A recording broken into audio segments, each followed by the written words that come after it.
А сега, како што најавивме на самиот почеток на овој дневник, го емитуваме интервјуто на големиот пријател на Македонија и поранешен германски амбасадор во нашава земја, Ханс Лотар Штепан. I have tried to find out the background of the situation today and whether the neighboring states have a right on the Macedonian name from the Greek side, on the Macedonian language from the Bulgarian side, and on the Macedonian territory. And I found out that there is no legitimate right for Greece, of course, as you know, so it's nothing new for you. But it is important to convince them that they do not have any right. It is more important to convince the European Commission, NATO, Mr. Schäfer, who thinks that it is enough to be member in NATO and to say the others are wrong. Only because they are not members, they are regarded as wrong. What is this kind of negotiation? So, to find out the truth in history was maybe not easy. It took time, it costs time and money and nerves and work, but it was feasible. But to convince the opponents of the real background, that is the question. Yeah. And that is the task of politicians. Do you think it will have some result regarding their policy? I'm a born pessimist, but one must not lose his conviction that justice may prevail. A peace without... I read this recently. Peace without justice is unbearable, does not exist. It's not peace. Yeah, it is not peace. So how can the neighbors believe that there will be peace on the Balkans if they realize their unjustified goals? If they were justified, okay, even if it is to the negative consequence for Macedonia. But it is not. They are not correct. Arguments at all. Yeah, they are not right. If they had the right on their side, sorry for Macedonia. But they have not. So it is a matter to convince them, or especially the United Nations and European Commission. That's why I think that the campaign of Prime Minister Gruevski is very correct, and in time, before one has tried to do it on another way, but now it was time to bring things on the level of international public. Yes, yes. And to oblige Prime Minister Karamanlis to reply. Yes. How would you comment on his letter? On the answer? How could he permit himself to pretend that there is no Macedonian minority in Greece? That is impossible. That is a scandal. Yes.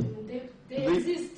They exist. And you know, the problem is that everybody in the European Commission and in the administration of the United Nations, they know that this minority exists, but they don't oblige Greece to accept that.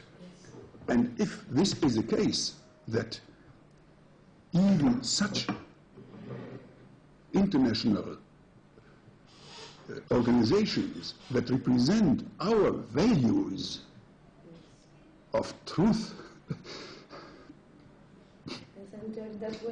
and right, if they accept that Greece is gambling with them and with you, or with you and with them, then there must be bigger interests behind. I wonder what are those? I think, according to my results, these are the interests of the former members of the Entente Cordiale from 1904, France and Britain, And in 1907, another country joined, was Russia. Today, Russia is generous, I think. They have made so many losses. What concerns Macedonia is for them not very interesting. I think they should help you. They are strong enough to help you, but to get some help from Britain and France will be very difficult. If they will be ready to explain why they supported Serbia, Greece, and Montenegro and Bulgaria in 1912-13 to swallow Thracia, Epirus, and Macedonia, then there will be progress. Because this is history, this is fact. Yes, nobody can live and exist without history. And as soon as this question is solved, or is accepted at first by the international organizations themselves, they must stop the principle who has the power is right. That's not correct. No. So the double standard policy is what is so dangerous for Macedonia. Yes. Okay, and the last question, where do you see Macedonia in, let's say, 5 years from now? I think Macedonia would survive, even without membership. You know, do you remember what happened to Serbia? The Serbians one day said, okay, if they don't want us, we stay away. What did they do? They started to ask them, why don't you come? We should negotiate. And they made offers. And in spite of not having Karadzic yet, and they don't have Mladic yet, they do as if they want to integrate. Because the Serbians said, no, if you don't like, then we don't like either. So you will exist even without membership. But if you give in and renounce on your name and tell the Bulgarians, yes, you are Bulgarians, although this is an anachronism. The Bulgarians came later than you to the Balkans. They were assimilated by the Slavs. They accepted the Slav language. They speak your language, not you theirs.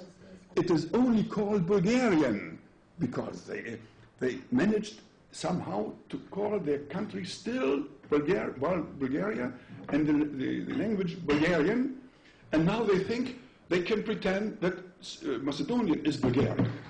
It's anachronism. It's a game. They try to realize what they had for dreams of Velika Bulgaria, you know, Velika Megali Grecia, and Megali Serbia, and Megali Germania. I know, all the same. Megali Britannia, still today, Megali Britannia.